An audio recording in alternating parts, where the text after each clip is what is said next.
Baik, terima kasih kepada Pak Ari. Assalamualaikum warahmatullahi wabarakatuh.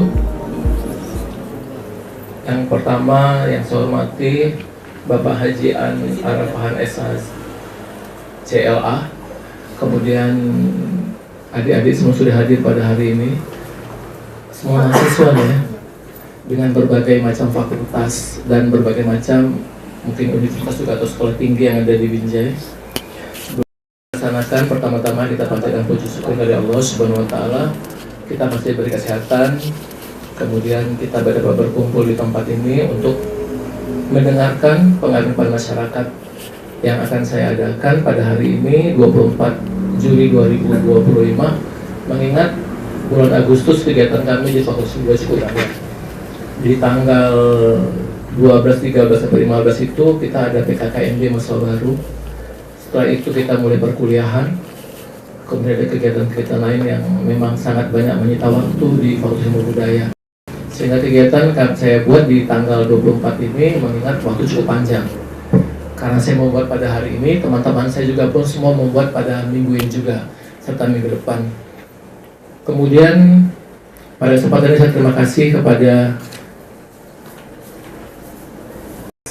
Puja Kusuma yang sudah memberikan tempat dan waktu untuk memberikan pengabdian masyarakat, bahwa sebagai dosen kegiatan wajibnya ada 3 kerjasama perguruan tinggi. Yang pertama adalah mengajar, kami mengajar. Kemudian yang kedua adalah meneliti, kami meneliti. Tadi Pak Ari sudah menyampaikan bahwa saya sudah pernah bekerja sama atau berkolaborasi dengan Pandawa, yaitu terkait dengan judulnya Tabu dalam Bahasa Jawa Deli.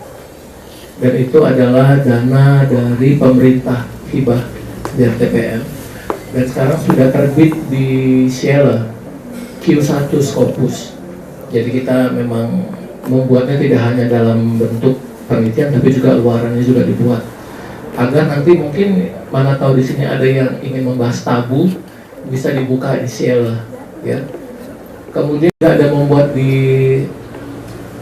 Shell juga, tapi bukan tabu dalam bahasa Jawa Deli, tapi tabu dalam bahasa Angkola, ya. Jadi cukup banyak saya membuat terkait dengan tabu, karena kita adalah masyarakat berbudaya timur. Jadi alangkah baiknya kalau kita memahami tentang konsep-konsep tabu, ya. Kemudian pada kesempatan juga saya mengucapkan terima kasih kepada Gema Puja Kusuma yang sudah hadir di sini, yang sangat mungkin nantinya akan sangat antusias mendengarkan mana terkaitan, mungkin karena di sini bukan dari bahasa, mungkin perlu juga bagaimana sih antara hubungan bahasa dengan masyarakat, kemudian bahasa dengan pemakai bahasa sendiri, kemudian bagaimana antara bahasa dan identitas. Apakah anak-anak Gen Z sekarang bangga dengan tidak menguasai bahasa Jawa? Nah ini juga nanti akan kita pertanyakan, dan tolong jawab dengan jujur ya, karena pengaruh-pengaruh media ini memang sangat luar biasa.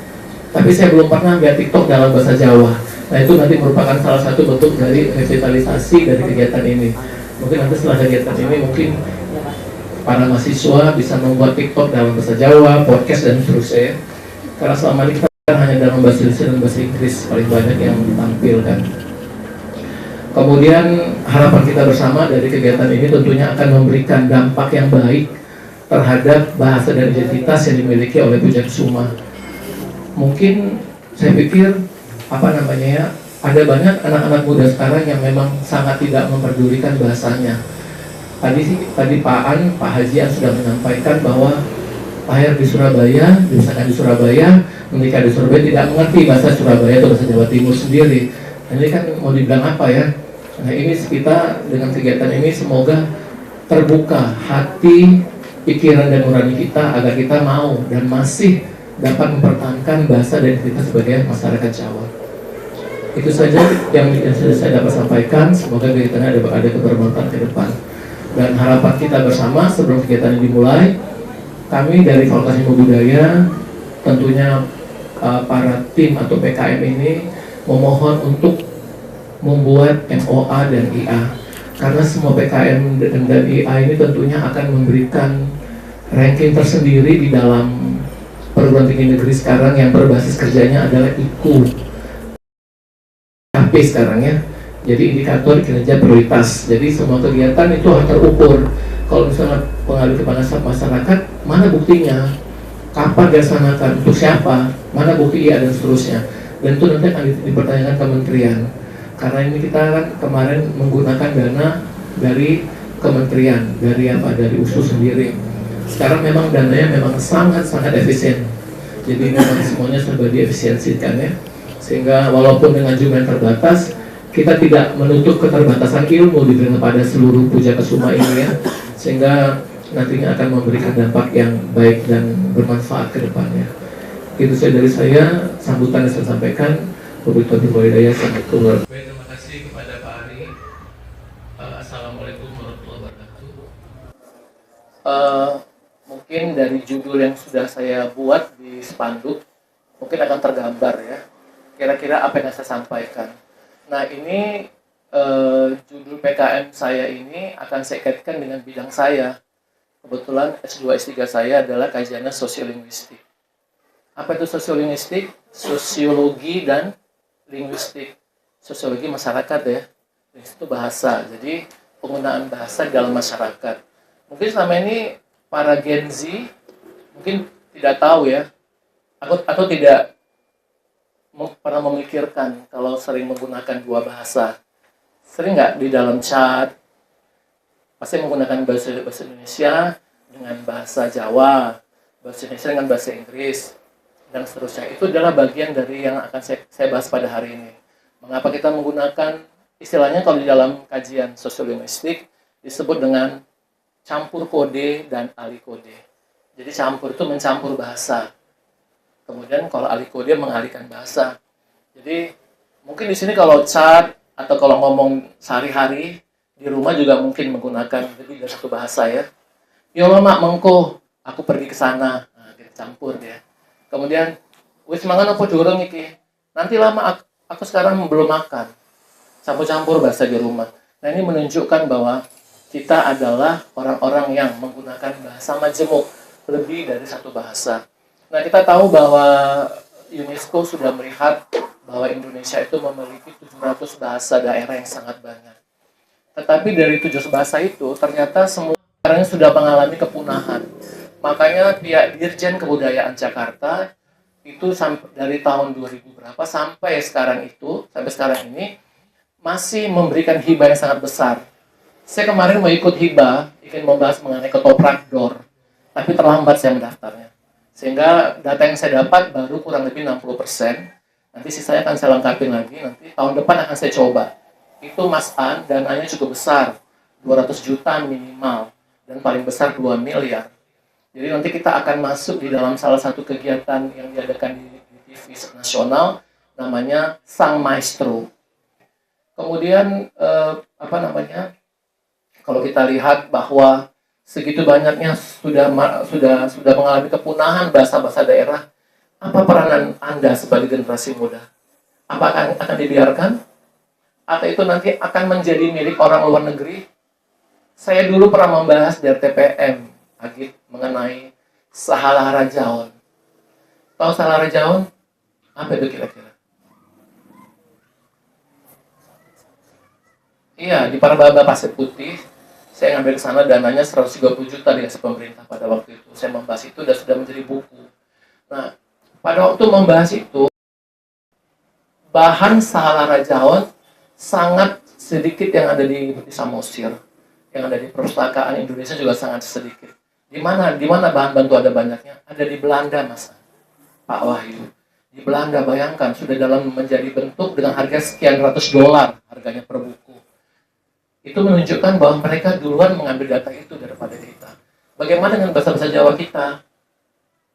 Bagaimana dengan bahasa-bahasa yang ada di daerah Irian Jaya sana, Ambon dan seterusnya? Itu semua sudah mengalami kepunahan. Apa peranan dari seorang generasi Gen Z sekarang ini? Nggak ada kan? Kenapa? Gen Z ini mempunyai karakter satu, agak sedikit malas. Yang kedua, mau cepat siap kalau pekerjaan. Iya, semua kalau misalnya ada tugas-tugas semua dikaitkan dengan YouTube. Nggak mau membaca. Padahal di dalam bacaan itu yang ada di perpustakaan itu sebenarnya jauh lebih baik daripada yang ada di YouTube kan. Karena kan yang di YouTube juga mengambil dari buku-buku yang asli dari perpustakaan. Tapi para mahasiswa itu semua malas. Saya nggak tahu apa penyebabnya. Jadi setelah saya baca, apa karakter Gen Z itu salah satunya. Mau cepat siap, mau ini, semua mau coba praktis, dan seterusnya. Tidak mau bertele-tele. Sehingga akhirnya mengetahui pengetahuan pun secara bertele-tele. Saya sebagai pemeriksa disertasi S3, itu agak berbeda dengan saya memeriksa tesis atau skripsi S1. Skripsi S1 itu semuanya adalah copy paste. Tapi kalau dia S3 masih mau membaca beberapa jurnal, kemudian dia baca, dia rangkum, kemudian dia jadikan referensi untuk membuat skripsi atau disertasi yang baik. Tapi coba lihat yang di dalam S1 punya. Udah dikutip si A, dikutip lagi si B, tanpa diubah. Si B dikutip lagi si C. Makanya harus menjadikan skripsi itu menjadi jauh lebih baik. Jadi kalau nanti ada gen-gen berikutnya yang akan mengutip, itu bisa bertanggung jawab. Oke, kita lanjutkan pada kegiatan berikutnya. Setelah kita lihat dan terjadinya ada pergeseran bahasa, maka kita harus memiliki peranan yang sangat penting di dalam ini. Paling tidak sebagai Gen Z harus mempunyai apa kira-kira? Apa yang bisa coba kira-kira ada bisa menjelaskan kira-kira apa yang Anda dapat lakukan agar bahasa kita tidak punah? Karena bahasa menunjukkan identitas. Jadi kalau bahasanya udah hilang, kita ngomong bahasa Jawa, dari mana Anda bisa berbahasa Jawa sementara Anda pun tidak mengenal identitas Anda sebagai seorang Jawa misalnya. Nah, ini adalah satu hal yang sangat penting sebenarnya di dalam kehidupan kita bermasyarakat. Karena bahasa itu tidak hanya menunjukkan bahasa dan struktur pada kalimat-kalimatnya, tapi juga menunjukkan identitas, kemudian stratifikasi sosial. Coba kita lihat di Pulau Jawa. Sama nggak bahasa tukang beca sama bahasa yang ada di keraton-keraton? Senyum kan? Nah, ini pasti berbeda. Nah, ini menunjukkan bahwa semakin tinggi dan halusnya bahasa kromo ongko itu, maka semakin sulit digunakan. Maka orang-orang kerajaan yang mempunyai bahasa itu. Sama juga di Jepang. Di Jepang juga karena saya adalah dari program studi sastra Jepang, home base saya, pegawai negeri saya di USU itu di program studi sastra Jepang. Makanya di dalam pembelajaran bahasa Jepang itu ada bahasa-bahasa tingkatan. Mengapa itu ada? Karena Jepang itu adalah negara stratifikasi dulunya. Jadi ada dia masuk ke dalam, misalnya dia ada masuk ke dalam strata petani, pedagang, kaum pedagang dan seterusnya sampai kerajaan itu berbeda bahasanya. Makanya ini kita pelajari sebagai mahasiswa sastra Jepang. Jadi di dalam pembelajaran bahasa Jepang itu ada bahasa namanya Sonkeigo, bahasa hormat untuk orang lain. Ada Kenjogo, bahasa hormat untuk diri sendiri. Bayangkan. Jadi itu mengapa itu terjadi? Sama sebenarnya di dalam strata bahasa Jawa kan. Coba kalau kita lihat di dalam keraton. Ketika dia mengatakan untuk kamu, bedanya ngomongnya berbeda. Ketika dia menjawab dalam, kenapa nggak aku atau saya? Itu kan berbeda kan. Jadi itu merupakan bagian stratifikasi di dalam masyarakat. Nah, ini adalah bagian dari bahasa semuanya. Jadi bahasa itu tidak hanya menunjukkan bahwa aku wong Jawa atau ini itu nggak hanya itu aja, tetapi semua harus digunakan. Bagaimana kita bisa menggunakan itu? Ya kita harus mempertahankan bahasa kita. Ada di Jakarta atau di Kalimantan itu ada kelompok-kelompok orang Jawa yang selalu menggunakan bahasa Jawa. Jadi mereka dalam kelompok-kelompok itu, walaupun mereka jumlahnya minoritas, di dalam mayoritas mereka masih bisa mempertahankan bahasanya. Nah, kita di Sumatera Utara ini kan cukup kita lihat Pak Abdul pada waktu kita meneliti bahasa tabu ya, ada berapa persen orang Jawa tinggal di Medan? Jauh lebih banyak orang Jawa daripada orang Batak. Masyarakat Kota Medan itu lebih banyak orang Jawa loh. Tapi kenapa kok nggak muncul bahasa-bahasa Jawa di tengah jalan ketika berbelanja? Makanya kita kalau berbelanja, sekayenda, berapa ini harganya? Karena nggak, pilih harganya sekilo, nah gitu kan. Seperti itu dimunculkan, ini kan tidak. Ini menunjukkan bahwa identitas orang Jawa itu belum kuat di Kota Medan. Dan nanti kalau dia menggunakan bahasa Jawa, nanti dianggap dia orang kampung. Nggak apa-apa kita orang kampung. Kita menunjukkan bahwa kita orang kampung yang punya identitas yang kuat begitu. Bahwa bahasa kita itu nggak bisa diambil, dicaplok sama suku sana. Ini Pak Abdul Gapur, dia sukunya Minang sama Mandailing. Pak Ari juga orang Mandailing. Itu Pak Revanza, ibunya Jawa, bapaknya Batak ya. Saya terbalik, saya kurang tahu. Kalau Pak Hafiz, dia dua-dua Jawa. Nah ini kan beda-beda nih. Dan saya kalau menggunakan bahasa Jawa, mereka mengerti. Kenapa? Karena bahasa Jawa yang digunakan adalah bahasa Jawa Sumatera kan, bahasa Jawa Pujakesuma, sehingga apa namanya tidak menyulitkan. Dan saya pernah bertanya sama orang Batak, sama orang Batak, saya tanya, Inang, dari semua bahasa daerah ada di Sumatera Utara ini mana yang paling mudah selain bahasa Batak? Bahasa Jawa lah, gampang kan bahasa Jawa. Piro ikis kilo, wes katanya gitu. Pak, jadi semua udah bisa disampaikannya. Artinya bahwa dia udah bisa membaur kan ke masyarakat Jawa kan. Tapi kan dia bukan mempunyai diri yang kuat sebagai orang Jawa, bukan. Hanya sekedar. Nah, kita sebagai orang Jawa apa yang bisa kita lakukan agar bahasa kita tetap kita pertahankan? Nah, di dalam yang saya sampaikan modul itu mungkin bisa dibaca. Kalau hari ini nggak bisa dibaca, mungkin bisa besok. Kalau nggak bisa besok, besoknya lagi. Nggak bisa kapan-kapan bisa boleh dibaca. Ketika ada waktu luang, silakan. Jadi di situ ada banyak beberapa trik-trik atau bagaimana kita sebagai orang yang mempunyai bahasa dan identitas yang kuat agar kita bisa mempertahankan bahasa kita. Kalau ini kita biarkan terus-menerus akan hilang. Kayak tadi saya mengambil bahan Sahala Rajaon di Pulau Samosir. Bayangkan, semua data-data itu ada di Belanda. Dan tidak ada lagi di Pulau Sumatera ini dalam bentuk buku-buku. Makanya kemarin saya buat buku itu, kemudian buku itu saya serahkan ke perpustakaan. Saya kasih perpustakaan Pusat Jakarta, saya kasih perpustakaan USU Medan. Mengapa itu saya berikan? Agar orang-orang Batak yang ingin mengetahui dan memahami tentang konsep Sahala Rajaon itu biar jauh lebih kuat. Bahwa itu adalah semua yang saya kerjakan itu adalah hasil interview langsung dengan orang-orang yang mempunyai kaitan dengan Sahala Rajaon. Saya langsung di sana saya mendapatkan ada 3-4 orang yang dianggap mempunyai kekuatan Sahala Rajaon tadi itu. Jadi kalau Sahala Rajaon itu ada gitu ya, dan orang Batak-Batak di sana bisa memahami konsep itu, mungkin dia senang ya bahwa, oh, opung aku dulu ternyata Sahala Rajaon. Opung yang sekarang itu ternyata sekarang, jadi dia bisa membanding-bandingkan bagaimana sebenarnya konsep dari Sahala Rajaon tersebut. Nah, saya maunya seperti juga di dalam konsep Jawa ini. Jadi dalam konsep Jawa ini, adik-adik Gen Z ini terutama yang gemar Pujakesuma ini, paling tidak jangan malulah menggunakan bahasanya. Jangan malu menggunakan bahasa Jawa, menunjukkan bahwa Anda adalah seorang orang Jawa yang mempunyai identitas yang kuat. Kalau misalnya ketika bicara sama orang Batak, ya kita menggunakan bahasa Indonesia. Coba kalau misalnya adik-adik ini semua, misalnya jumpa sama orang Jawa di Malaysia, ngomong bahasa Jawa nggak? Misalnya jumpa sama orang Jawa di Thailand, di Korea Selatan, menggunakan bahasa Jawa nggak? Saya menggunakan bahasa Jawa waktu saya ke Korea Selatan. Jadi Bapak itu tugasnya ada dinasnya di kedutaan besar di Namsul. Saya menggunakan bahasa Jawa. Bapak itu menggunakan bahasa Jawa. Jadi kami saling terintegrasi. Dan dia bilang seperti ini.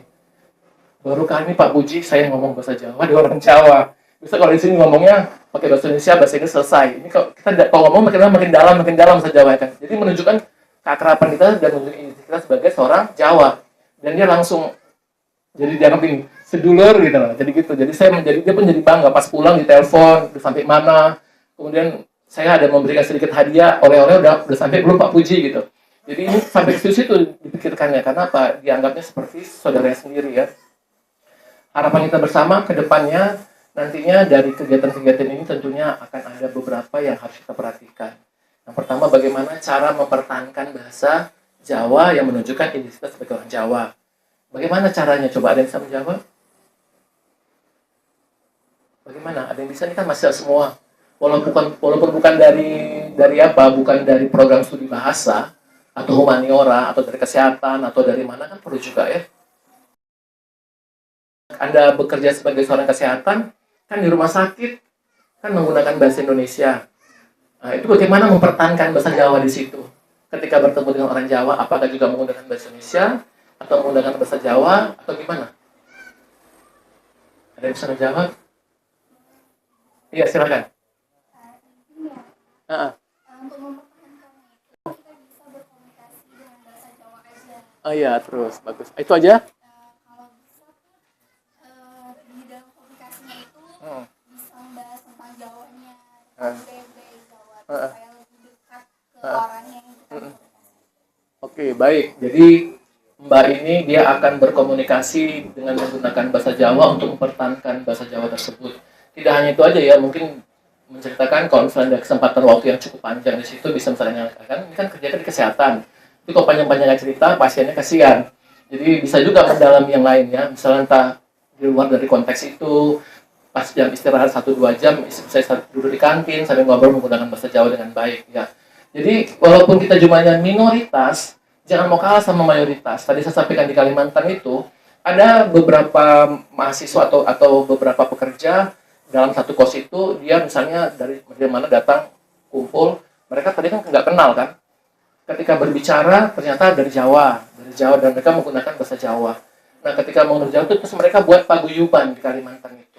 Jadi setiap hari Kamis jam sekian tuh kumpul menggunakan bahasa Jawa. Awalnya yang sedikit karena minor kan, hanya 4, naik 6, naik 8, sekarang tuh udah 30 orang yang sudah mengaku sebagai orang Jawa sehingga mereka bisa buat kegiatan. Jadi kelompoknya itu tidak hanya bergerak hanya di dalam komunikasi, tapi juga bergerak dalam bidang sosial. Saya yakin dan percaya suatu ketika akan terbentuk menjadi pujakusuma juga. Kemudian ada yang menggaungi dan ada yang melembagai sehingga menjadi jauh lebih kuat. Tapi awal mulanya itu begitu cara mempertahankannya. Tidak apa-apa mulai dari minor sedikit lama-lama jadi banyak. Mungkin tadi itu Mbak tadi mungkin bicara dengan 2 orang, 1 orang, atau naik lagi. Ternyata itu ada pegawai baru, namanya Rosmiati. Itu juga teman kita baru masuk, ajak kumpul. Ketika kumpul jangan ngomong pakai bahasa Indonesia, pakai bahasa Jawa. Boleh juga campur kode menggunakan bahasa Indonesia, bahasa Jawa, tetapi lebih banyak menggunakan bahasa Jawa daripada bahasa Indonesia. Nah, di sini ada istilah campur kode. Mengapa? Karena campur kode ini adalah salah satu bentuk yang kalau digunakan secara terus-menerus dan lebih banyak menggunakan bahasa asingnya atau bahasa selain bahasa Jawa akan menghilangkan identitas bahasa Jawanya. Jadi kalau boleh lambat laun campur kode ini dikurangi dan akhirnya kita bisa menunjukkan identitas sebagai seorang Jawa menggunakan bahasa Jawa full. Dengan orang Jawa kadang-kadang kan enggak ya. Dia menggunakan dengan kawannya, karena kawannya tadi itu dari sastra Inggris, dia pun menggunakan bahasanya bahasa Jawa, bahasa Inggris, Indonesia, Inggris. Nanti lama-lama bahasa Jawanya hilang. Jadi itu salah satu bentuk pemertahanan bahasa. Ada yang lain? Bentuk yang lain apa kira-kira?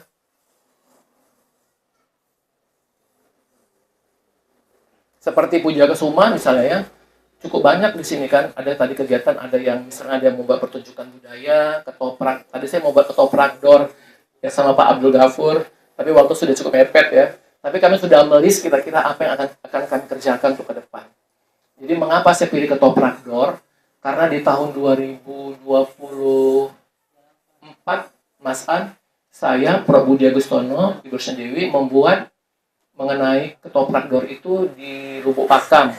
Nah, di situ kami mendatangi lembaga itu, mendatangi sanggar itu. Mengapa? Kami ingin buat pengembangan, ingin penguatan di lembaga di sanggar itu.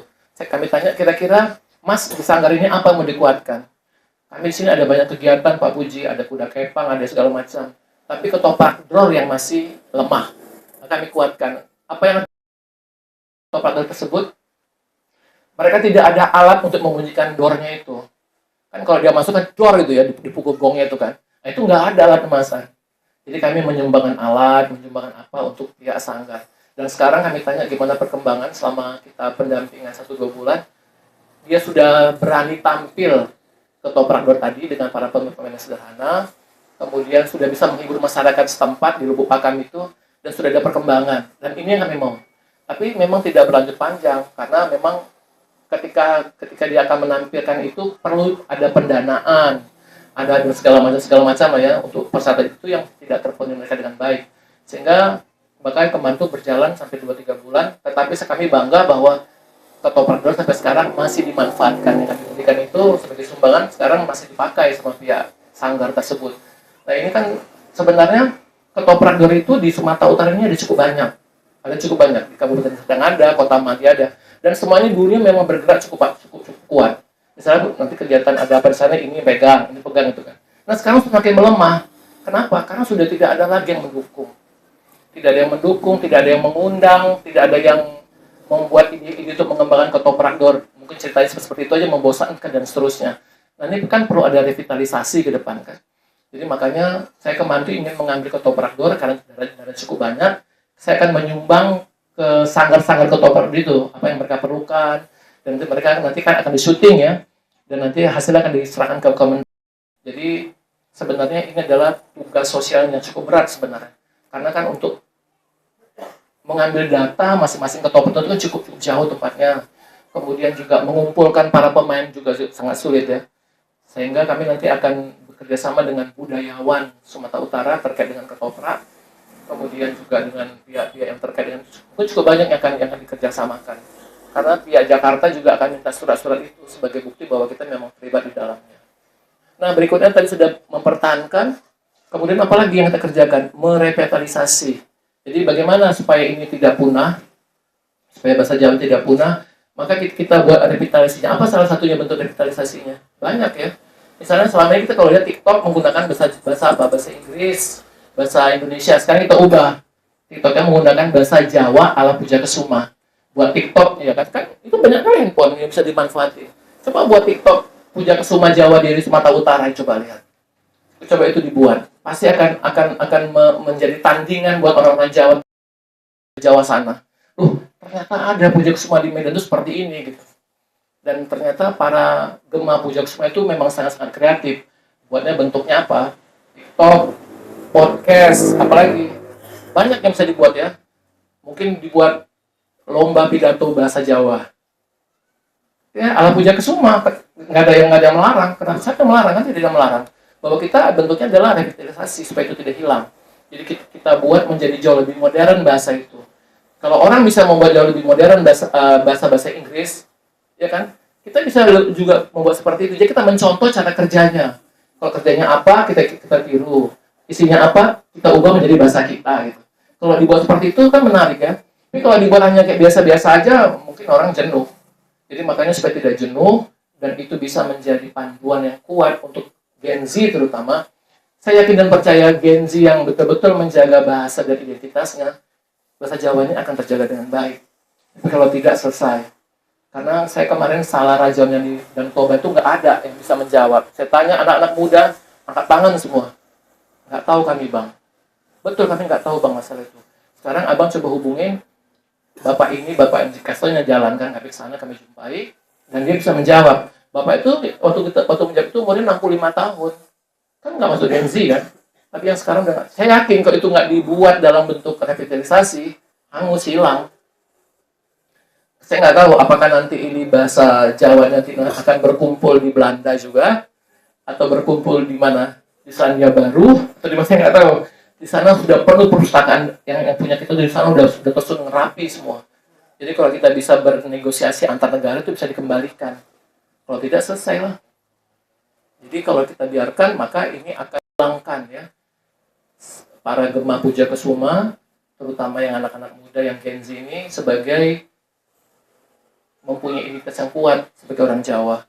Kalau ditanya, kamu suku apa? Suku Jawa. Buktinya apa? Coba jawab. Buktinya apa? Bahasanya. Kok saya nggak pernah dengar kamu bicara bahasa Jawa? Coba. Iya. Jadi bagaimana identitas Anda sebagai orang Jawa? Saya masuk loh Pak, ini kartu saya Pujakesuma loh Pak. Ini Pujakesuma Pak. Di sini kan berkumpul Pak seminggu 2 kali menggunakan bahasa Jawa. Tidak ada bahasa Jawa, tapi juga ada kegiatan budaya yang lain. Ketoprak Pak, ada kuda kepang segala macam. Bapak silakan lihat videonya. Ini Pak YouTube kami Pak, silakan dilihat Pak. Gitu. Jadi itu menunjukkan identitas yang kuat juga kan. Kadang-kadang kan orang kan nggak bisa sepele. Ini orang Jawa, kayak misalnya Mas Hafiz itu orang Jawa, orang iso ngomong bahasa Jawa, kepiye coba? Orang iso itu, coba kalau ngomong bahasa Jawa, senyum deh. Kalau bapaknya kan Profesor Miswar di FMIPA kan, kawan saya dekat. Nah sama saya dengan Pak Miswar dekat kalau ngomong bahasa Jawa loh Pak. Kok ketemu itu Jawa, kok ini orang-orang iso? Pernah saya coba sikit lah, diam, kok diam aja bis. Iya, saya ngerti Pak, tapi kalau untuk ngomong nggak bisa, berarti dia pasif kan. Nah supaya aktif, nah ini kumpul nih sama cewek-cewek cantik ini mungkin bisa berbahasa Jawa. Misalnya cewek-cewek cantik, maaf Pak, habis sudah nikah ya. Jadi kira-kira seperti itu. Apa tanyakan terkait dengan silakan. Ya silakan Mbak-mbak di sini, Mas-mas yang mau bertanya silakan terkait dengan judul yang ada di atas. Bagaimana sebenarnya untuk menjaga identitas yang baik? Identitas itu gimana caranya? Jadi agar tidak pudar, tidak hilang, menunjukkan bahwa Anda adalah masyarakat Jawa. Jadi ini harus tercermin di dalam kehidupan sehari-hari. Jangan dalam kehidupan sehari-hari yang muncul adalah campur kode. Itu jangan. Kalau bisa, ya udah pakai bahasa Jawa aja di rumah. Saya dulu waktu masih kecil, Ibu saya dari Banyuwangi, ayah saya dari Madiun. Mereka menikah, kemudian pindah dari Surabaya pindah ke Medan. Nah di Medan kami lahir semua. Gak pasti kan, di sini kan banyak suku. Tetapi di rumah, ibu saya mempertahankan bahasanya mulai dari bangun tidur sampai dia tidur kembali pakai bahasa Jawa. Dia nggak peduli. Kalau mengerti, nggak ngerti ya udah dia ngomong bahasa Jawa ya. Tapi kita mengerti lama-lama. Waktu masih disuruhnya kita diam. Itu udah diam. Terus sampai TK udah mulai ngerti. Terus kita dari SD itu kalau di rumah pakai bahasa Jawa. Tapi ketika mendiang ibu meninggal, udah bahasa Jawa udah mulai beradari semua. Bukan beradari, maksudnya nggak ada yang menengahkan ketika berbicara. Kalau ini pakai bahasa Indonesia, ini bahasa Indonesia. Kalau ibu udah Jawa pakai bahasa Jawa. Kalau bapak enggak, dia menggunakan bahasa Jawa, tapi seringnya pakai bahasa Indonesia di rumah. Dia khawatir kalau salah paham dengan anaknya. Ayah saya ngerti bahasa Kromo Okut tahu, mendiang ibu saya juga tahu, tapi kami sebagai anaknya nggak pernah diajarin. Sehingga kalau misalnya saya pulang ke Madiun, saya jumpa sama sepupu-sepupu saya, mereka bahasa Jawanya api re. Awak mendengarkan gini aja, diam aja. Terus nanti tanya, loh, lah ini puji Medan ini, gitu ya. Ini bukan puji Surabaya, ini puji Medan. Kita senyum-senyum aja bahwa ini menunjukkan bahwa memang identitas kita itu ketika ke Pulau Jawa, pulang kampung gitu kan, udah kalah sama sana gitu. Dan saya diminta bertukar. Dulu mendiang ayah saya ke sana, meninggal di sini. Dan sekarang saya disuruh pulang ke Surabaya, disuruh tinggal di sana, meninggal di sana. Ya nggak mau keluarga saya kan. Jadi kira-kira seperti itu. Jadi ada pergantian. Tapi saya pikir bahwa identitas Jawa yang tidak di Pulau Jawa ini harus dipertahankan. Jadi menunjukkan bahwa kita adalah orang Jawa. Ya, kalau menunjukkan dari karakter mungkin agak susah juga. Tapi dari identitas penggunaan bahasa jauh lebih kuat. Kemudian kelompok-kelompok di dalam kelompok-kelompok di dalam kayak Puja Kesuma ini juga perlu diperkuat. Karena ini kan merupakan salah satu identitas kita sebagai orang Jawa, bahwa kita masuk di kelompok Jawa seperti itu kan. Jadi begitu cara mempertahankannya. Kemudian cara merevitalisasi yang lain adalah bisa dalam bentuk podcast supaya orang-orang bisa melihat bahwa tidak hanya ternyata di TikTok atau YouTube itu menggunakan bahasa Indonesia bahasa anak Gen Z misalnya, tetapi juga menggunakan bahasa Jawa. Apalagi ini Jawa Sumatera pula kan menarik ya. Kan Jawa Sumatera kan agak berbeda dengan Jawa Timur ya. Bilang adanya beda.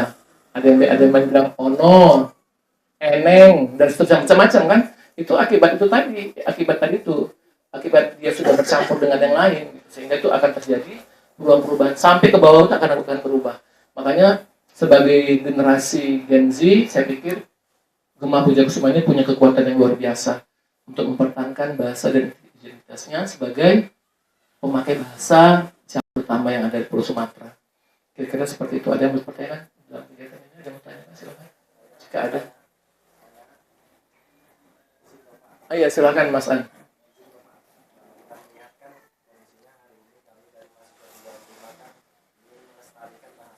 Iya.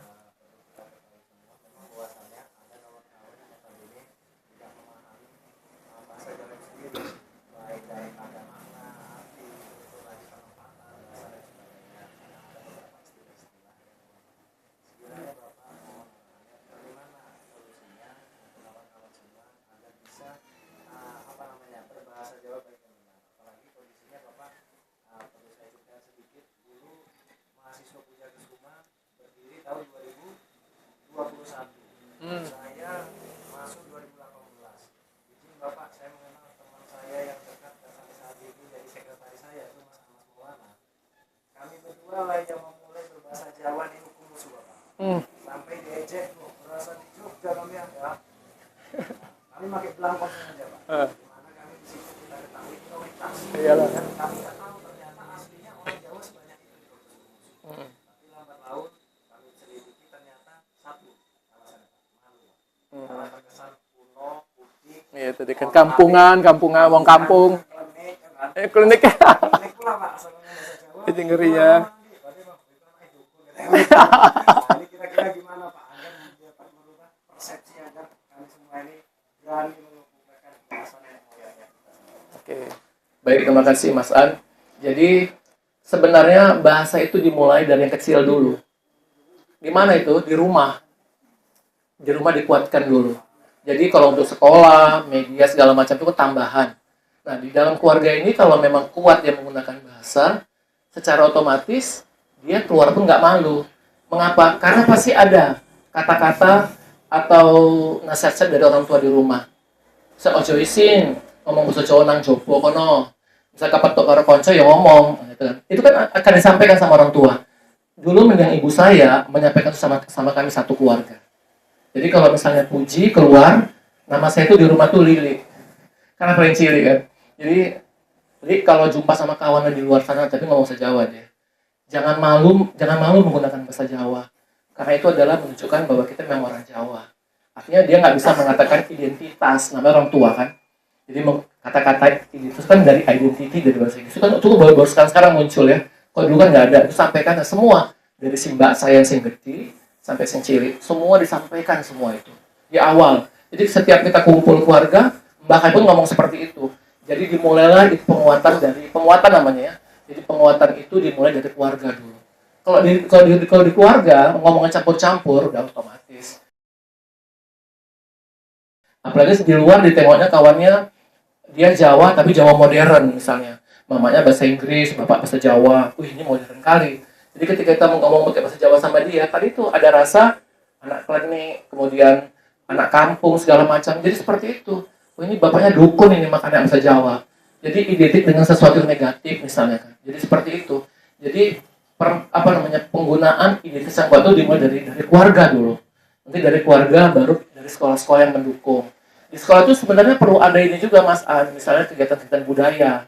Jadi supaya menguatkan. Bila perlu ada penguatan lokal. Saya tempo hari 2022 ya, waktu ke Humbahas, ikut proyeknya Pak Rektor tentang pengembangan Humbahas itu di daerah mana itu? Batak mana itu? Oh, daerah Batak sana yang jauh itu, dekat bukit jauh banget. Nah, di sana muatan lokal bahasa Batak udah menggunakan bahasa Inggris. Bayangkan. Jadi orang itu selalu mempertahankan bahasa Bataknya sebagai identitas itu ditarik. Terus saya lapor ke Pak Rektor bahwa perlu ada pengembangan lagi Pak di sana. Muatan lokal tolong dimasukkan lagi segala macam karena daerah itu minta agar adanya penguatan identitas. Mungkin Pak Rektor ngomong ke Menteri. Sekarang sudah dibuka kembali muatan lokal. Nah, itu juga jadi salah satu media dari yang ada di rumah. Di luar itu adalah penguatan dari pihak sekolah. Jadi perlu adanya pelajaran muatan lokal yang mau muat bahasa Jawa. Saya pikir kalau di Jawa masih ada ya muatan lokal ya. Nah, itu. Jadi Jawa masih ada. Makanya mereka tidak malu kalau menggunakan bahasa Jawa.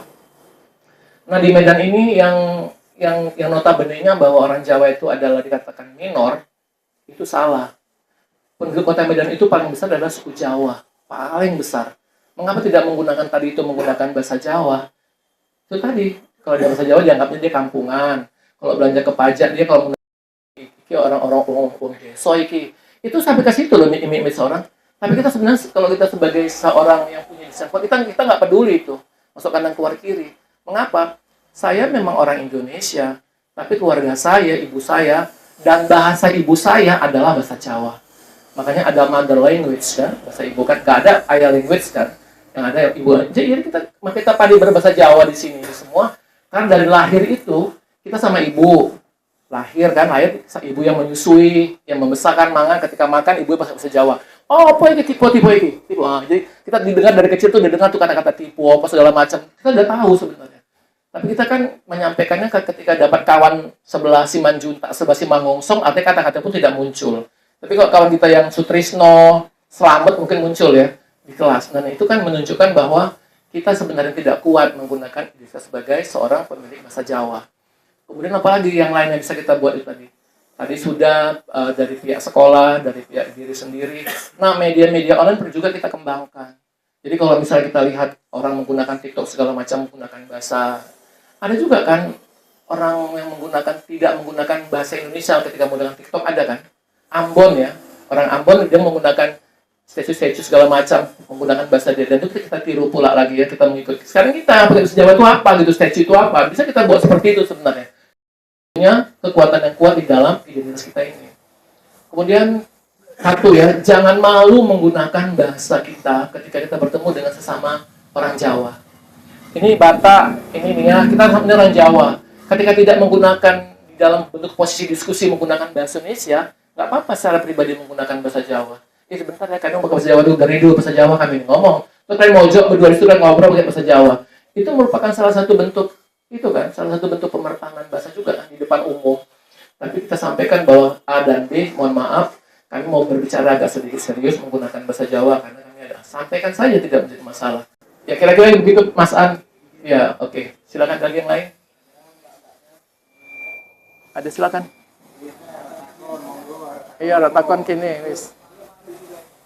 Sini sini.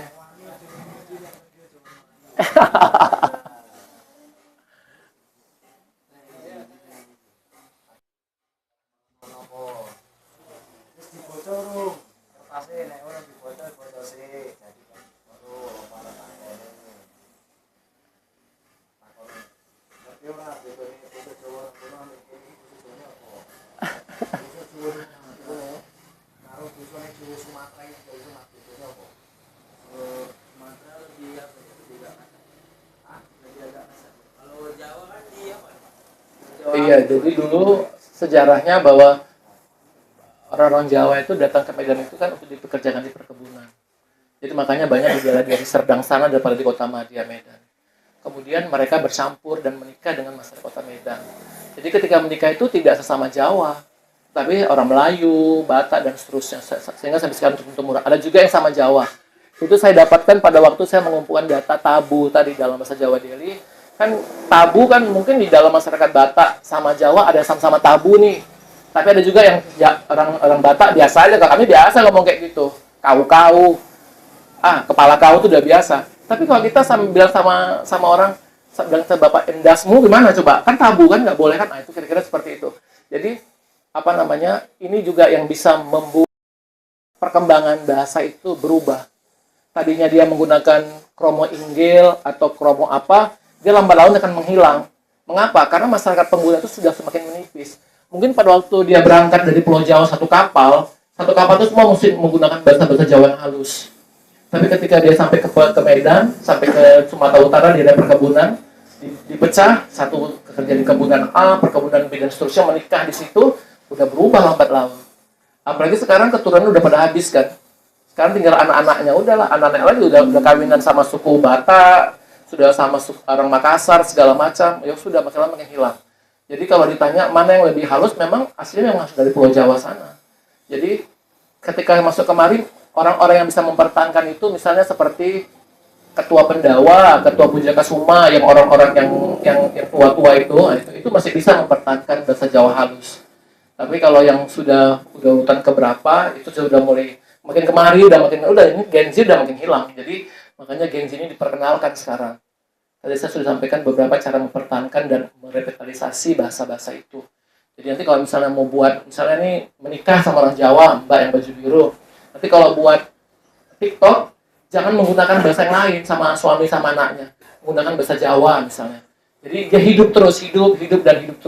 Jadi bisa dilihat orang dan kami bisa subscribe. Ternyata ini dari Gema Pujaka Suma yang membuat kegiatan ini. Kita bisa subscribe, bisa tambah ini segala macam. Sehingga menguatkan hasil dari YouTube tersebut. Tapi kalau dibiarin, nggak ada buktinya. Hilang dia.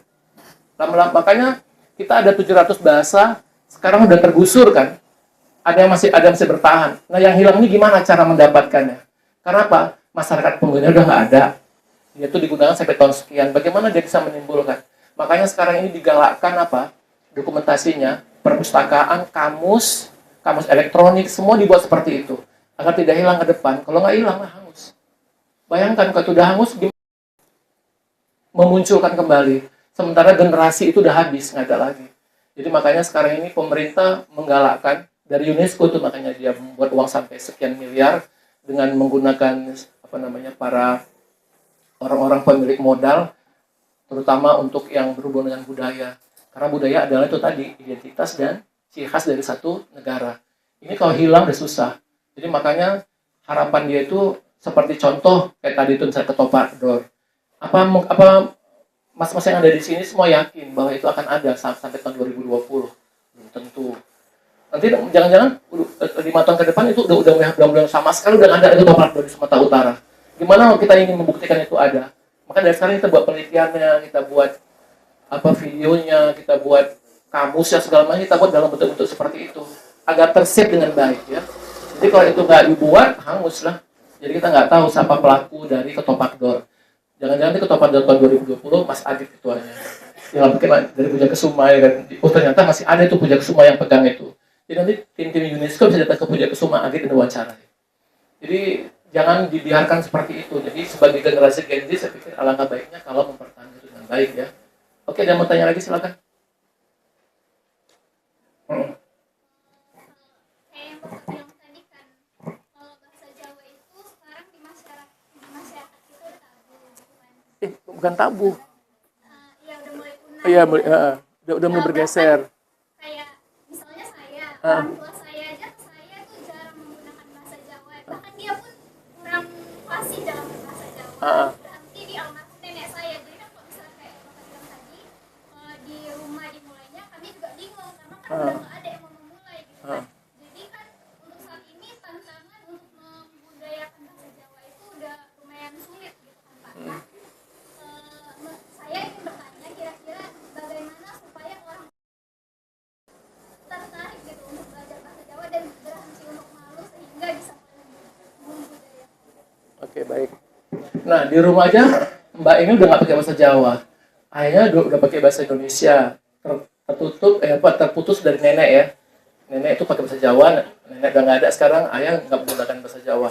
Nah, kamu punya ini kan, punya kelompok Puja Kesuma kan? Nah, ini kalau jumpa sama orang Puja Kesuma pakai bahasa apa? Bahasa biasa sih, bahasa Indonesia. Nah, ini Mas An yang harus menggalakkan. Sebagai ketua muda Puja Kesuma, tadi Mas An ngomong bahasa Jawa terus, tapi yang jawab semuanya pakai bahasa Indonesia ya. Nah, ini di sini bahwa bahasa Jawa yang digunakan adalah pasif. Jadi harus aktif.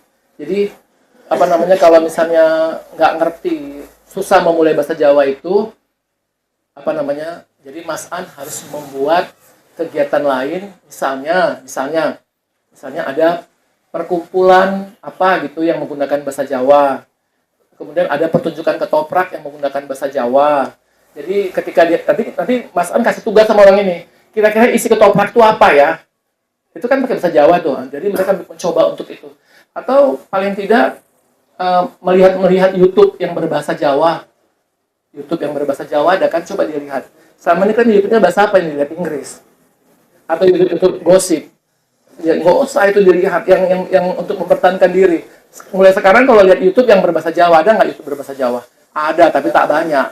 Ada, tapi coba itu dicoba. Kemudian timbulkan dulu, ada nggak rasa kuat di dalam diri Mbak ingin memiliki identitas yang kuat sebagai orang Jawa? Itu yang saya pertanyakan Pak, kayak mungkin kurang motivasi buat pengen gitu belajar bahasa Jawa. Oh, berarti yang memotivasi di rumah tidak ada. Kemudian di masyarakat pun tak ada pula. Jadi masuk ke Gema Puja Kesuma ini percuma lah ya. Nggak ada yang motivasi berbahasa Jawa di sini. Kadang kalau misalnya sama yang ngerti bahasa Jawa, kadang berbahasa Jawa, cuman kan kawan-kawan yang lain juga masih kurang Kuat. Oh ya. Di sini ada yang sama sekali nggak bisa berbahasa Jawa. Bilang satu pun nggak bisa, Cici nggak bisa juga. Ada. Loro, Raiso, ada? Ada juga? Orang yang kayaknya wongnya siapa? Ada juga? Wah, kalau dari angka satu pun nggak bisa kepiye. Nah ini jadi apa? Sebenarnya bukan jadi batu sandungan sih. Sebenarnya ini menjadi masalah kita bersama sebagai masyarakat Jawa. Bahwa memang perlu adanya gitu ya. Perlu adanya ini di Puja Kesuma ini. Pembelajaran bahasa Jawa. Paling tidak sebulan 2 kali lah atau sebulan sekali. Nah nanti yang mengajari bahasa Jawa mungkin apa ya? Bisa Agit punya link untuk yang alumni dari Pulau Jawa, dari kampus-kampus Jawa sana yang dari jurusan sastra Jawa, mungkin bisa nggak apa-apa gini, minta tolong ke mereka ngajarnya menggunakan Zoom ya. Jadi pakai Zoom kan gratis, bisa nonton segala macam gitu kan. Mungkin di awalnya apa ya, bisa bahasa Jawa yang biasa-biasa. Nanti kalau dikasih Jawa yang udah bahasa yang susah, tolak aja nggak apa-apa, kami mau yang bahasa Jawa yang standar saja misalnya, yang mudah dimengerti awam ketika berbicara dalam bahasa Jawa. Ini karena ini saya lihat udah pasif, Mas An, udah pasif sama sekali kalau ditanya itu mungkin senyum bisa jawab pakai bahasa Indonesia, jadi campur kode kan terjadi kan. Kan ini udah sedikit. Maka tadi saya bilang di awal, Gen Z akan hilang bahasa Jawa itu kalau kalian tidak mempertahankan. Jadi Gen Z yang mempertahankan. Jadi kalau ini memang sekarang ini memang tadi saya sudah tanya di awal, apakah Anda punya identitas yang kuat untuk itu? Sebenarnya dia punya identitas yang kuat, dia menunjukkan bahwa dia orang Jawa. Tapi apa mesti dia lakukan? Ya kan? Tadi saya bilang kalau untuk pengguna bahasanya, yang pertama adalah pasti dalam keluarga mengaku dengan jujur bahwa keluarganya, ayahnya pun tak menggunakan bahasa Jawa, apalagi yang lain. Kalau saya dulu, ibu saya, ayah saya masih menggunakan bahasa Jawa. Maka sampai sekarang kami semua mengerti bahasa Jawa. Hanya yang agak-agak fasih, saya sama mbak saya yang paling besar. Yang di tengah-tengah ini ngomong udah nggak bisa. Tapi kalau orang Jawa, kalau yang ngomong Jawa, dia bisa jawab. Berarti dia pasif. Jadi pasif nggak apa-apa sebenarnya, tapi mesti mengerti. Ini udah nggak ngerti ya, udah betul-betul menjadi orang Indonesia asli. Padahal kita di Indonesia ada bahasa ibunya. Bahasa ibunya adalah apa? Kalau ibunya orang Batak, ya itulah bahasa ibunya orang Batak. Makanya anak itu kalau lahir, kalau misalnya kawin campuran Jepang-Indonesia, ibunya Jepang, bapaknya Indonesia, anaknya semua pandai berbahasa Jepang. Kenapa? Bahasa ibunya di rumah 24 jam itu bahasa Jepang. Sama kita juga kan sebenarnya kan. Kita bahasa ibu kita orang Jawa, ibu kita Jawa misalnya. Kita dari kecil, dari lahir sampai sekolah di rumah tuh sama-sama ibu kan. Bapak paling pulang dan jumpa beberapa jam terus ngilang lagi, cari makan lagi gitu kan. Golek pangan nang copo kono. Tapi kalau ibu kita kan enggak, mulai dari mandi segala macam pakai bahasa Jawa. Jadi ini yang menunjukkan bahwa adanya bahasa ibu tadi. Ini kan calon-calon menjadi ibu. Maka di bahasa kalian, kalau kalian nggak pandai berbahasa ibu, menggunakan bahasa identitas Jawa yang baik, maka anak kalian pun nggak pandai juga. Itu nanti terputus lagi. Ini nggak ada, putus, lama-lama habis. Jadi kira-kira begitu ya cara mempertahankan dan cara merevitalisasi. Tadi saya sudah minta ke Mas An agar didatangkan dosen atau guru bahasa Jawa, Agit juga, mungkin Agit orang akademik, mungkin jauh lebih paham, mungkin bisa bekerja sama, mungkin bisa ditanya, ya. Di mana, kampus mana? Oh, Insan, iya.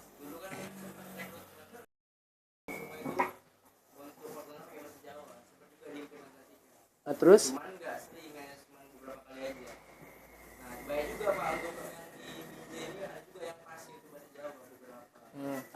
Itu yang pasti itu yang betul-betul minat dengan bahasa Jawa mungkin ya.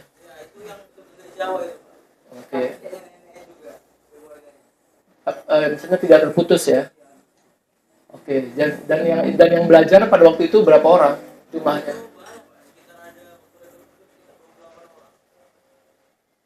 Oke, 28 orang. Seminggu berapa kali belajar? Itu cuma 2 kali, Pak. Itu ada kerumun untuk? Oh. Iya, oke. Nah, itu kan pada waktu itu kan untuk implementasi dari kegiatan Puja Kesuma untuk menjadi anggota atau jadi pengurus Puja Kesuma. Nah, sekarang ini untuk mempertahankan bahasa itu di Puja Kesuma, apa yang kamu lakukan? Kalau sekarang itu belum ada, Pak. Cuma membuatkan apa aja, kegiatan-kegiatan yang sifatnya kejawaan. Jadi itu. Nah, ketika dibuat kegiatan itu menggunakan bahasa apa?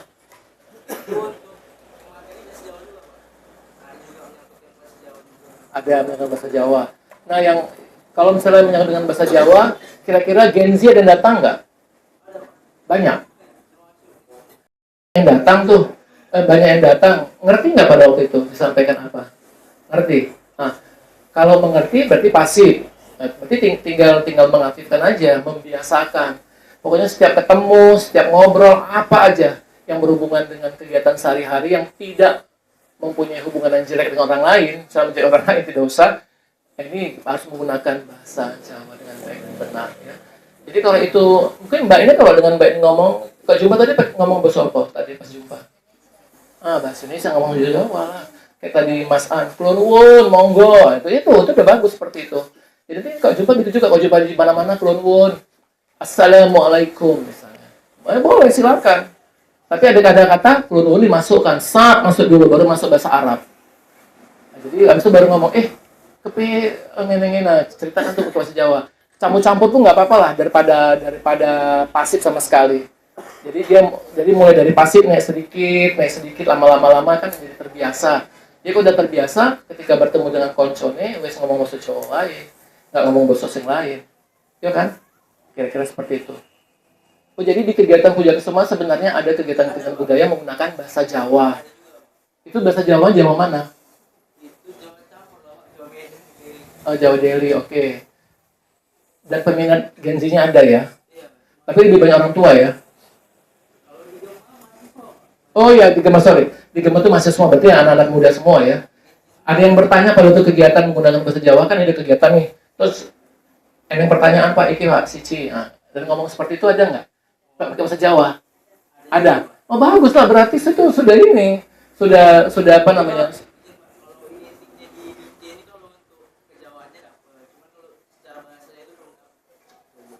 Oke, sejarah kejawaan secara umum. Jadi bagaimana menunjukkan bahwa kamu punya identitas orang Jawa? Kalau bahasa Jawa nggak bisa. Mbak. Aduh. Ada nggak orang Batak manggil Mbak?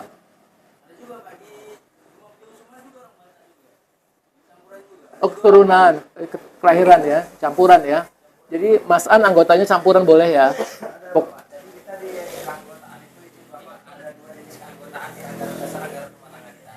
Yang pertama anggota biasa. Iya. Anggota biasa itu ialah anggota yang punya darah turunan Jawa. Heeh. Ada darah turunan orang Jawa dari bapaknya, ibunya, Iya. atau kakek neneknya. Nah, sedangkan kalau yang kedua itu anggota khusus. Anggota khusus yaitu anggota yang sama sekali tidak punya darah turunan Jawa, tapi punya kontribusi serta niat yang kuat untuk mempelajari budaya Jawa tadi. Oke.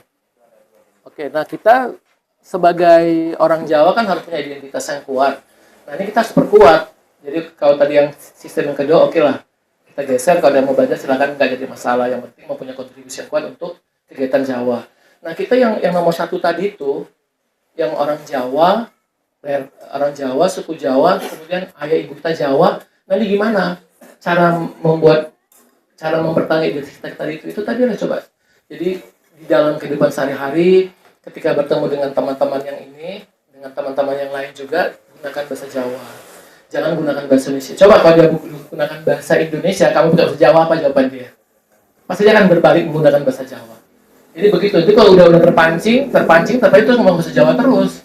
Kalau misalnya lupa, lali, pas ngomong-ngomong tengah jalan lali, terus udah pakai bahasa Indonesia campur. Jadi itu Jawa lagi campur. Jadi kan lambat laun kan dia akan terpupus bahasa campur kudeta yang Indonesia lama-lama akan hilang dan akan muncul Jawa dengan Jawa, kira-kira seperti itu. Memang sangat susah karena lingkungan kita bukan orang Jawa semua. Ya kan, itu yang sangat sulit kan.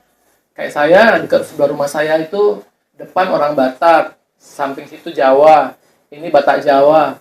Nah, itu kan kadang susah juga. Kalau kita mau ngomong bahasa Jawa sama yang sebelah, nggak jadi masalah, depan udah pakai bahasa Indonesia karena suku Batak beda kan, yang ngerti bahasa Jawa. Tetapi ketika kita bertemu dengan kawan-kawan atau istilahnya konco sedulur itu, ketemu ngobrol, nah itu baru sedap. Kita masuk ruang, kita tutup, kita ngomong bahasa Jawa. Apa aja kekombong, apa ngalur ngidul, tapi yang jelas kita menggunakan bahasa Jawa. Sebenarnya untuk melatih sebenarnya. Untuk melatih penggunaan kosakata yang tepat, yang pas. Kadang-kadang kita pun nggak mikir lagi cocok apa tidak digunakan. Yang penting Jawanya keluar. Kira-kira seperti itu ya. Jadi kalau untuk di awal, kira-kira begitu Mbak yang tadi yang bertanya. Tadi juga Mas yang itu juga bertanya. Jadi saya cukup bangga dengan Puja Kesuma ini. Gema Puja Kesuma ternyata buat kegiatan Jawa cukup banyak sebenarnya. Dan itu kapan-kapan aja ada kegiatan itu. Tiap bulan.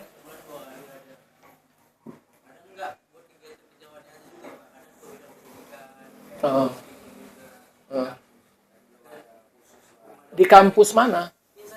Di Insan. Oh, Insan itu yang punya orang Jawa, Mas. Oh, kontribusinya ya. Insan itu kan kampusnya kan di belakang BSM lokasinya. Itu banyak kita Jawa di situ sehingga kita itu namanya komisariat Pak. Komisariat ini memang terus nanti kalau ketua komisariat khusus ini Mas Walid. Iya. Dari FISIP Bapak. Kalau mantan ketua sebelumnya. Oh, ini dari FISIP. Ya, FISIP. Oh, FISIP. Ini kalau ketua sebelumnya Mas Walid, Mas Agit. Sekarang jadi majelis penasihat organisasi untuk USU. Kalau Mas Adi ini dia jadi ketua DPD IJ, Pak. Oke. Oke. Nah, udah lengkap ya, semuanya udah ada, semua di lapangan udah dibagi tugas. Nah, tinggal ngembangkan saja sebenarnya ya. Tinggal ngembangkan. Cobalah buat apa namanya kegiatan-kegiatan yang berhubungan dengan pengembangan bahasa. Mungkin kalau budaya udah kuat ya, tapi bahasanya nih yang perlu dikuatkan. Maka tadi saya minta tolong ke Mas Agit, mana tahu punya link di Jawa sana melalui Ibu Ritauni. Kan dia kan banyak konco-konco ya kan. Coba tanya sama Ibu Ritauni di Tekon, kira-kira Bu ada nggak Bu yang Ibu alumni yang dari Ikatan Seni Indonesia ISI Jogja yang bisa mengajar. Bu, kami minta nggak usah banyak-banyak Bu, bilang 2-3 kali pertemuan aja pakainya Zoom melalui Gema Puja Kesuma. Dan nanti Puja Kesuma ini bisa mempersiapkan alat-alat Zoom-nya dengan mengundang tadi, tapi disampaikan misalnya apakah gratis, apakah gimana, untuk mempererat aja Bu, untuk gitu. Jadi kalau misalnya mungkin kalau untuk 1-2 pertemuan dia bisa memberikan 1-2 jam gratis. Dan nanti kalau udah masuk ke materi-materi mungkin akan berbayar. Nah, kira-kira seperti itu ya. Sayang kalau enggak ini, karena anak-anak budaya sekarang ini ngerti bahasa Jawa tapi tidak mengerti apa yang itu yang mau disampaikan, itu agak-agak berat ya. Karena dari rumah sendiri pun sudah tidak menggambarkan identitas Jawa yang kuat gitu. Sehingga saya khawatir ke depannya makin lama akan tergerus. Di rumahnya, Mas ke rumah pakai bahasa apa, Mas? Nah, berarti nenek aja sekalian yang diandalkan ya sebagai produk unggulan bahasa Jawa di rumah. Yang lainnya tuh udah dianggap. Ya kalau unggul kan berarti di atas A. Berarti nenek di atas nilai A, kalau ayah B+ ya. Ya baik sekali ya. Itu pun diragukan juga apakah dia kuat apa tidak. Kalian udah nilai B atau C ya. Nah, ini sekarang supaya naik ke atas lagi. Supaya naik menjadi B+ gitu kan. Itu tadi perlunya adanya penggalangan yang kuat di rumah juga. Tapi di rumah kalau nenek kalau ngomong kumpul sama cucu semua pakai bahasa apa?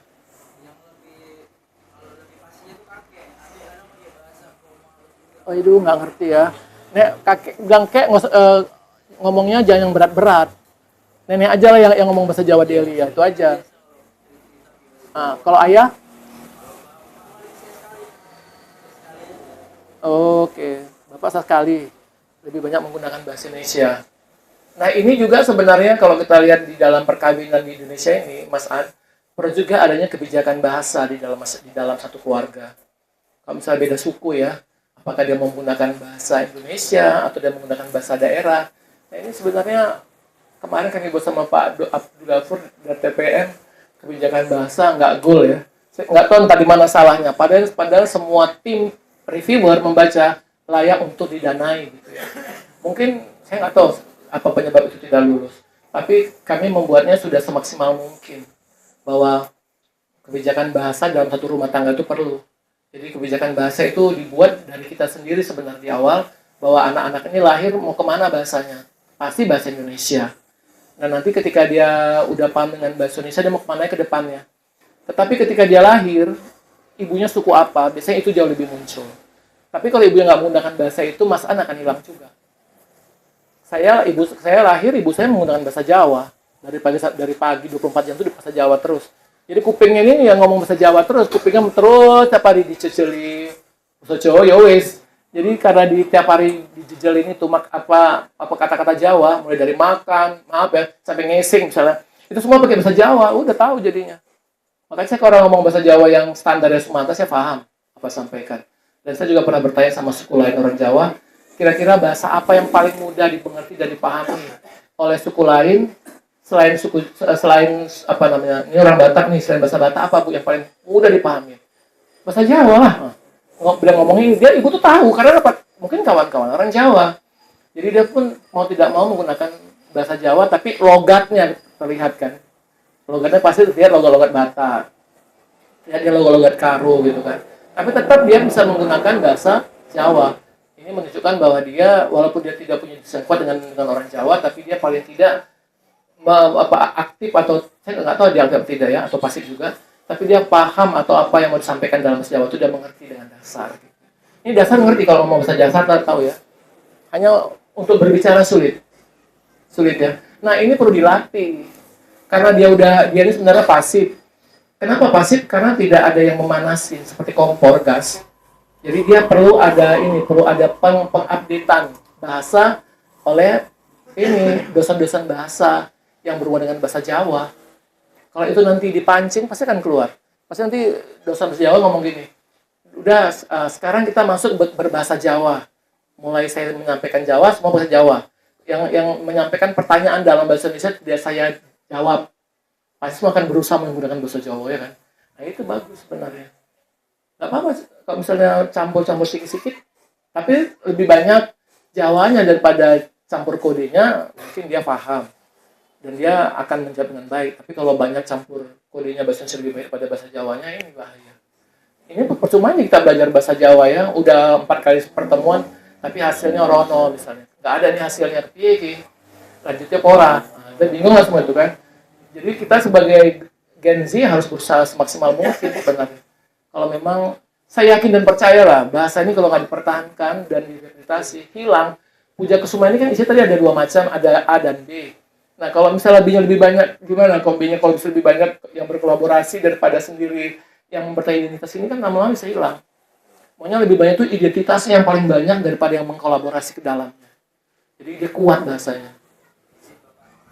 Iya, silakan. Memang saya setuju dengan Bapak terkait language policy tadi ya kan, Mm. kebijakan bahasa memang itu sangat diperlukan yang penting. Sempat juga memang kami membahas kenapa orang khususnya kita yang anak-anak turunan ini tidak bisa berbahasa Jawa. Mm. Tanpa kita sadari Pak, khususnya di Jawa sana, saya pernah kena itu kejadian sekali Pak. Sama kamu kita izin Bapak di Madiun juga. Oh, Sama juga. Desa Winongo pora. Desa Winongo. Loh, Winongo. Iya. Saya baru kemarin makan sate Winongo Pak. Oh, alis cerak ya. Nah, ini saya apa Pak? Segoro Pak. Iya, oke. Iya. Jadi izin Bapak, dulu itu saya kecil-kecil di bawah sana sama orang tua saya ngomong sama saya sama sepupu nih, sama mbak saya yang masih di sana. Jadi singkat cerita ditanya, wis maem katanya. Nah, saya jawab gini, mengkumbah si parang katanya. Nah, sepupu saya ngomong, saru nggak boleh ngomong ngono, artinya pantang jangan ngomong gitu. Kenapa? Akan tak jawab sumpah. Murah. Jadi ini ngomong dereng Mbak. Mawon kula tesih wae. Kan begitu harusnya. Dereng. Lambat laun, akhirnya karena kesulitan daripada titipan bahasa tadi, orang Jawa Pak. Justru saya pernah ke Jogja itu selalu dengan peran saya juga di sana. Orang Jawa itu lebih bahasanya gini Pak. Mending bahasa Indonesia ketimbang awakmu ngomong bahasa Jawa tapi saru. Nah ini harapan saya nantinya ke depan mungkin Bapak bisa memberikan masukan kebijakan bahasa ini. Kalau nanti kita batasi dengan saru tadi, ini nggak akan bisa. Iya, betul. Nah, itu yang saya pelajari pertama. Saya lihat kawan-kawan apa ini takut ibaratnya. Kalau saya memang di rumah jujur Pak, karena ini kita di Jawa Delhi, Jawa Sumatera, bahasa Jawanya ngupu. Makanya keluarga saya kalau dari Jawa nengok di rumah itu kaget. Sama. Ngomong, Pak, nanti Pak, ada lungo Pak. Kalau konconnya di Liga gitu ngomongnya. Karena kita di Sumatera ngomong bahasa itu. Iya. Karena di Jawa itu ada stratifikasi bahasa. Nah, itu dia. Jadi bahasa Jawa izin Bapak ada 3 tingkatan. Pertama Jawa Kuku, kedua Kromo Madyo, yang ketiga Kromo Inggil. Waduh, udah makin ampun nih. Nah, kalau Kromo Kuku nih sama kawan-kawan juga saya selalu nyampaikan, Kuku ini apa bahasanya? Arah lu mau ning mau pergi kemana? Kalau mau pergi kemana aja Kromo Madyo seperti apa? Ajeng teng pundi. Nah, kalau nanti Kromo Inggilnya berarti tidak pundi. Aduh, ampun ya. Nah, jadi kan itu lebih sulit. Kawan-kawan mungkin males lah segala macam. Jadi itu kira-kira Pak, maka kami ucapkan terima kasih. Ini jadi ide nih Pak sama saya. Bersama sama kawan-kawan ketua-ketua juga ya kan. Nanti sekiranya bisa dibuat kegiatan-kegiatan wisata budaya. Baik sejarahnya, tata cara bahasanya, terus tulisan aksara Jawa. Kalau aksara Jawa itu memang kan disempurnakan, termasuk bahasa Jawa yang kita gunakan ini kan disempurnakan sama Sultan Agung Hanyokrokusumo, Sultan Agung Mataram Islam ketiga. Beliau yang menyempurnakan bahasa tadi. Jadi nanti perlu nanti ada pembelajaran. Ini masukkan ini sama kita ini. Nah, kita tahu. Oke, Mas An, baik sekali ya masukannya. Semoga ke depan Gema Puja Kesuma ini menjadi jauh lebih maju. Tidak hanya dari budayanya saja, tapi juga mempertahankan identitas bahasanya tadi itu. Jadi yang dari 3 tadi disampaikan, coba yang nomor 1 aja dulu. Diawali dengan itu dulu yang ada di dalam Gema Puja Kesuma. Nanti kalau nikah sama mas-masnya dari Jawa sana kan paling paling tidak belajar naik ke tingkat yang kedua. Nanti kalau udah tinggal di Jawa, naik tingkat yang ketiga bisa berubah. Jadi itu apa namanya, secara otodidak bisa juga belajar. Tapi yang di awal ini, yang nomor 1 tadi itu, karena di sini adalah masyarakatnya adalah segini banyaknya campur kode, jadi agak susah. Jadi tadi mungkin Mas Agit bisa mengajari juga ya. Yang nomor 1 tadi aja dulu yang mudah. Tidak usah yang langsung kedua tiga, kan sangat sulit ya. Nah, tadi saya sampaikan mana nanti menikah dapat orang Jawa sana bisa naik kedua ketiga, yang penggunaan bahasanya mungkin alhamdulillah jauh lebih bagus. Sebenarnya memang harus tidak ada batasan ketika menggunakan bahasa itu. Dan bagi masyarakat Jawa sana seharusnya tidak mempunyai pemikiran bahwa itu adalah tidak boleh, sarung satu kan tidak boleh. Sebenarnya dia tahu bahwa oh ini pasti bukan orang dari Jawa sini. Ini pasti orang Jawa perantauan, ini entah Jawa dari Sumatera, atau Jawa dari Kalimantan, atau Jawa dari Aceh datang ke Pulau Jawa, jadi bicara seperti ini. Seharusnya dia harus saling menghargai itu. Dan bila perlu dia mengapresiasi ya. Ternyata bahasa Jawa kami itu di sana udah menjadi seperti itu. Dan nanti dia kalau mau benarnya itu memang harus belajar di sini, misalnya gitu kan. Mungkin harus kalau punya pemikiran seperti tadi itu dalam kebijakan bahasa atau dalam linguistik tadi. Mungkin bahasa di mana-mana mungkin akan menjadi, kan kita tahu bahwa bahasa itu kan sifatnya adalah berdinamika, maju terus, nggak ada bahasa yang mundur. Makanya banyak kali bahasa-bahasa Gen Z yang kita nggak tahu ya, apalagi bahasa-bahasa slang sekarang yang udah bergawat-gawat. Karena ini kalau kalian lebih suka bahasa itu daripada bahasa identitas kalian, itu akan hilang. Makanya kalian hantam itu dengan identitas kalian menggunakan podcast, apalagi menggunakan TikTok, YouTube, menggunakan bahasa daerah yang berhubungan dengan bahasa daerah Pujakusuma, pasti jauh lebih bagus, ya kan? Jadi ada timbal baliknya gitu. Jangan kita mendengarkan dari yang itu saja, bahasa Gen Z ya, apalagi bahasa Gen Z sekarang cepat kali ya. Dan ini akan diserap sama yang di bawah kamu lagi, entah gen apa nggak tahu namanya. Nanti diserap lagi. Sementara yang ada di atas, yang nenek-nenek kita itu udah makin lama udah makin tergerus kayak tanaman. Tanahnya makin lama makin habis hanyut kena air sungai kan. Di pinggir sungai itu kan tidak ada yang membendung dan mempertahankan itu. Akhirnya lama-lama hilang. Itulah bahasa seperti itulah ya. Karena bahasa terus berdinamika. Nggak ada bahasa sekarang yang aneh-aneh kan sekarang udah makin banyak bermunculan. Makanya sekarang bahasa itu banyak yang membahas dari cyberlinguistik. Ada kajian-kajian sosiolinguistik yang membahas atau sosiopragmatik yang membahas tentang cyberlinguistik. Dia melihat bahasa-bahasa aneh yang terdapat di dalam beberapa kolom-kolom yang terdapat di dalam YouTube, di dalam Facebook, itu bisa di dalam apa lagi? Yang bisa dia analisis menggunakan teori cyberlinguistik. Jadi sekarang udah gila lagi, udah masuk ke cyberlinguistik. Gimana tuh membahasnya? Ada kan di dalam bahasa-bahasa yang sekarang ini ada bahasa singkatan aja kan? Ya kan, punya nggak berapa. Kemudian bilang berdua satu tujuan, berdua satu akar tujuan. Itu bahasa apa itu? Dan kalian mengerti bahasa itu kan? Nah itu, mengapa Anda bisa mengerti bahasa itu? Itu maksud salah satu dari ciri khas cyberlinguistik. Jadi dia tidak menggunakan langsung berdua satu tujuan, tapi dia menggunakan angka sebagai pengganti dari 2, 1 dan tujuan. Itu merupakan bagian-bagian dari kajian itu. Dan ini kalau dipertahankan seperti ini, identitas orang Jawa hilang. Biasanya kan dia pakai bahasa Jawa ya, tiba-tiba dia mau yang mudah, yang simpel saja. Nah ini juga merupakan salah satu dari, bukan kelemahan sih sebenarnya, kelebihan atau kecanggihan dari satu bahasa karena berdinamika. Dan kita sebagai Gen Z Gema Pujakusumanya harus bisa membendung dan mempertahankan bahasa kita. Bila perlu yang sudah hilang itu kita revitalisasi kembali, kita masuk dalam bentuk-bentuk apa. Itu yang paling bagus. Ini kan kadang-kadang tidak, kita pun ikut ya. Ikut kan?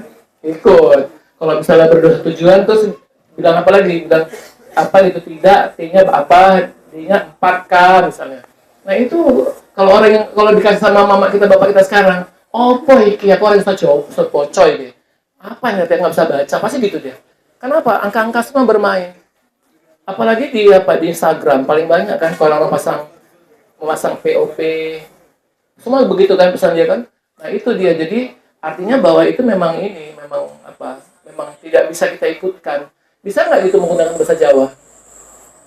Bisa. Pernah buat di dalam Instagram menggunakan angka-angka cyber linguistik tadi bisa? Pernah buat?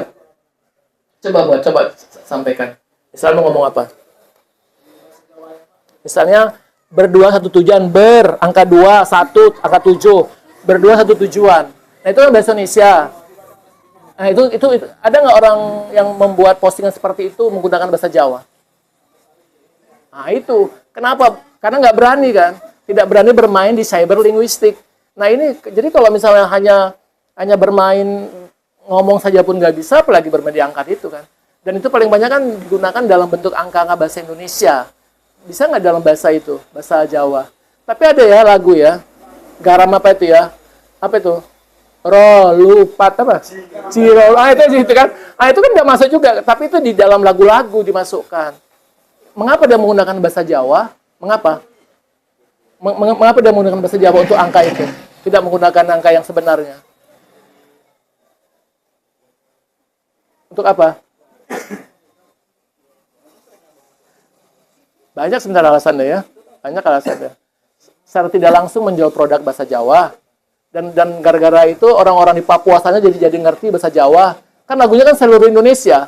Itu tembus kan seluruh pasaran kan yang ada di Indonesia. Jadi orang Aceh pun jadi ngerti bahasa Jawa. Dia kan sekarang bertanya, itu bahasa apa yang digunakan itu? Oh, bahasa Jawa artinya ini dan ini misalnya. Pasti secara tidak langsung dia akan menyerap itu kan dalam bentuk lagu. Jadi sebenarnya banyak penyerapan yang bisa digunakan di dalam konteks identitas ini banyak sebenarnya. Dalam bentuk lagu bisa, apalagi puisi bahasa Jawa, apalagi banyak itu yang bisa digunakan sehingga bisa menarik. Dalam lagu aja tuh garam apa garam gitu. Apa? Garam dan madu. Nah itu dimasukkan kan bahasa Jawa kan? Nah, kamu kaget nggak ketika dia mengatakan itu? Enggak. Kenapa nggak kaget? Kenapa nggak menggunakan bahasa Batak? Oh mungkin dia orang Jawa salah satunya. Oke, yang lain? Ingin menjual produk bahasa Jawa. Jadi secara tidak langsung bahasa itu diserap oleh orang Malaysia, diserap oleh orang Taiwan, Thailand, seluruh dunia menyerap. Karena kan di YouTube kan, semua bisa membaca kata-kata itu kan dalam bentuk syair kan. Nah itu kan akan dipertanyakan, ini apa yang ini artinya? Jadi secara tidak langsung juga menjual produk. Tapi kita sebagai orang Indonesia sebaiknya itu menjadi salah satu identitas. Ternyata identitas bahasa Jawa ada dalam lagu itu. Kira-kira seperti itu. Ada lagi yang lain? Mau curhat, boleh curhat ya. Jangan dengan cowoknya ya, saya nggak ngerti. Apa? Sukaro. Siapa yang Sukaro? Ayah. Dia marga kamu apa? Oh, Pinem. Ikai Berita. Iyalah. Oh, tetangga justru ya.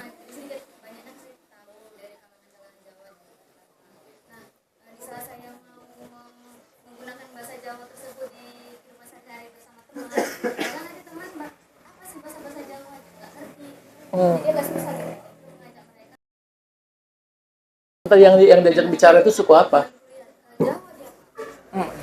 Dia di rumah mungkin tidak menggunakan bahasa Jawa, maka tidak paham. Nah, kamu kan, ibu kamu kan orang Jawa. Nah, berarti bahasa ibunya bahasa Jawa sebenarnya di rumah. Nah, ibu yang salah. Saya menyalahkan ibunya, karena ibunya tidak menunjukkan identitas yang kuat sebagai orang Jawa di rumah sama anak-anaknya. Nah, itu alhamdulillah karena tetangganya orang Jawa.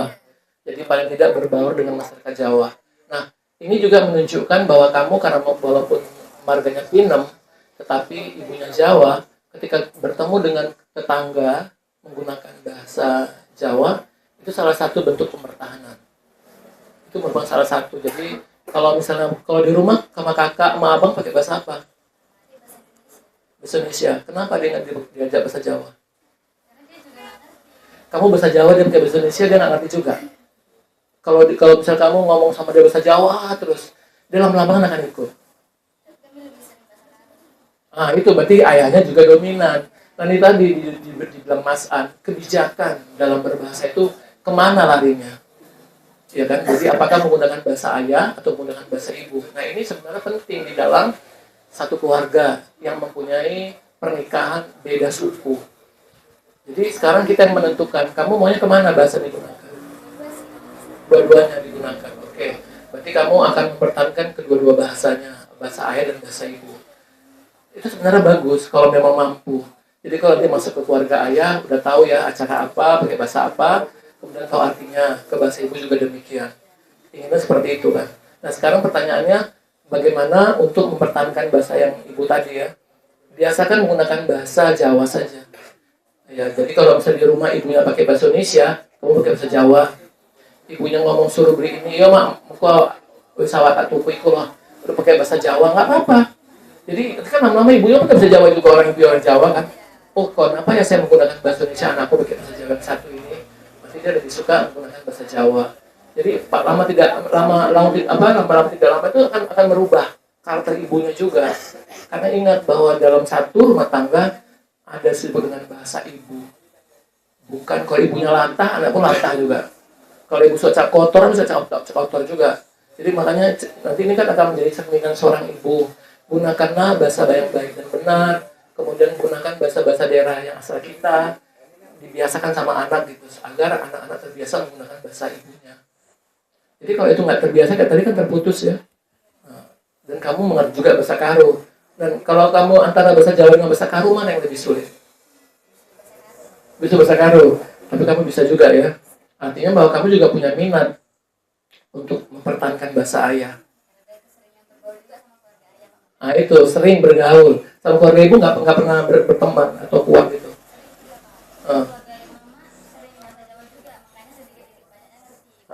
Udahlah, jadi kamu belajar bahasa Jawa sama keluarga dari ibu aja, dari ibunya.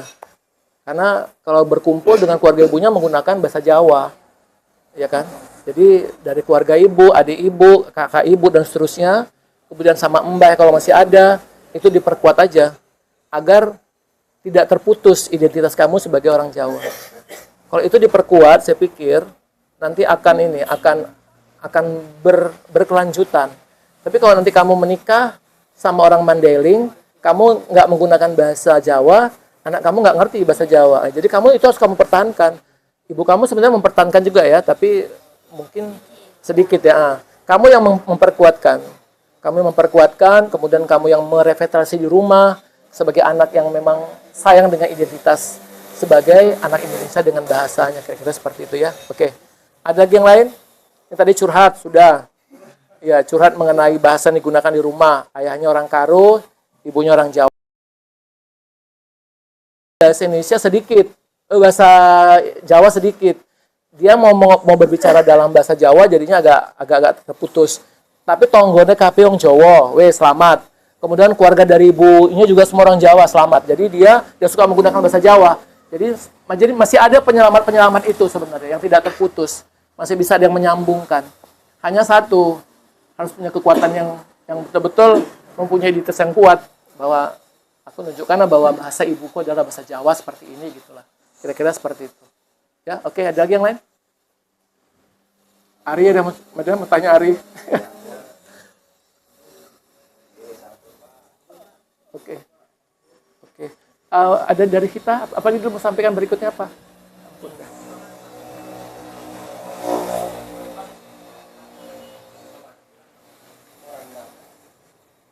Oh ya, oke, baik, terima kasih. Semoga kegiatan ini banyak memberikan manfaat. Kemudian modul yang saya bagikan itu tolong dibaca. Jika ada pertanyaan, boleh ditanyakan melalui WhatsApp. Ya, boleh, silakan aja. Nanti ke Mas Agit. Boleh, nanti kalau mereka mau bertanya tentang yang saya sampaikan itu, tiba-tiba ada pertanyaan yang mereka tanya secara mendalam, boleh. Kan mereka ini bukan dari orang humaniora. Campur-campur kan? Mana aja nih fakultasnya? Hukum, ekonomi. Oke, mana macam-macam ini kan? Mungkin kalau di fakultas ekonomi, identitas nggak perlu sebagai seorang suku apa. Tapi bagaimana cara memajukan satu produk, bagaimana cara menjual dan menghasilkan produk yang baik, kira-kira seperti itu kan. Dalam ekonomi, dalam hukum juga sama. Nah, hukum tadi ada kebijakan dalam berbahasa. Jadi kan musik masuk juga salah satunya kan. Yang lain apa lagi prodinya? Fakultasnya? Oke.